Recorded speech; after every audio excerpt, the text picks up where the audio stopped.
আগামী ডিসেম্বরের মধ্যেই জাতীয় নির্বাচন হওয়া উচিত বলে মনে করেন সেনাবাহিনী প্রধান জেনারেল ওয়াকারুজ্জামান। নির্বাচন প্রসঙ্গে তিনি জানিয়েছেন, এ বিষয়ে তার অবস্থান আগের মতোই। দেশের ভবিষ্যৎ পথ নির্ধারণের অধিকার একটি নির্বাচিত সরকারেরই রয়েছে। আজ বুধবার ঢাকা সেনানিবাসে সেনা প্রাঙ্গণে অফিসার্স অ্যাড্রেসে সেনাপ্রধান আরও কিছু বিষয় উল্লেখ করেন। ঢাকায় অবস্থানরত সেনাবাহিনীর বিভিন্ন পর্যায়ের কর্মকর্তারা এতে অংশ নেন। অনেক কর্মকর্তা ভার্চুয়ালি যুক্ত হন।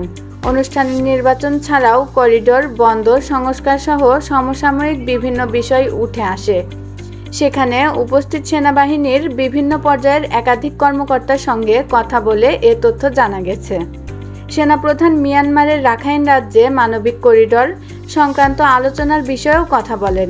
এ সংক্রান্ত এক প্রশ্নের জবাবে তিনি বলেন, রাখাইন রাজ্যে মানবিক করিডোর বিষয়ে সিদ্ধান্ত একটি নির্বাচিত সরকার থেকেই আসতে হবে এবং তা বৈধ প্রক্রিয়া অনুসরণ করেই হতে হবে।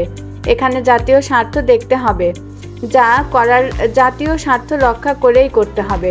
যাই করা হোক না কেন রাজনৈতিক ঐক্যমতের মাধ্যমে সেটা করতে হবে। মব ভায়োলেন্স বা উচ্ছৃঙ্খল জনতার সংঘবদ্ধ বিশৃঙ্খলা এবং আক্রমণের বিরুদ্ধেও কঠোর বার্তা দিয়েছেন জেনারেল ওয়াকারুজ্জামান।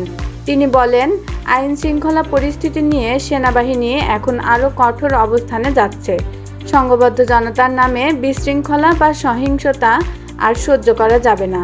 সংস্কার প্রসঙ্গে জেনারেল ওয়াকারুজ্জামান বলেন, কী সংস্কার হচ্ছে, কিভাবে হচ্ছে এ বিষয়ে তার কিছু জানার নেই।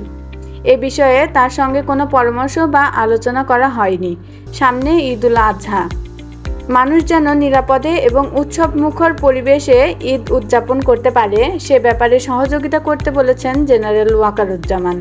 সেনাপ্রধান তার বক্তব্যে উল্লেখ করেন, বাংলাদেশ সেনাবাহিনী কখনোই এমন কোনো কার্যকলাপে যুক্ত হবে না যা জাতীয় সার্বভৌমত্বের জন্য ক্ষতিকর।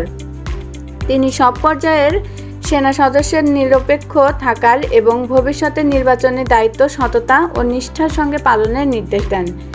পরবর্তীত পরিস্থিতিতে দায়িত্ব পালনের জন্য তিনি সবাইকে ধন্যবাদ জানিয়েছেন। পাশাপাশি বলেছেন, অন্তর্বর্তী সরকারকে আমরা সহযোগিতা করছি, সহযোগিতা করে যাব।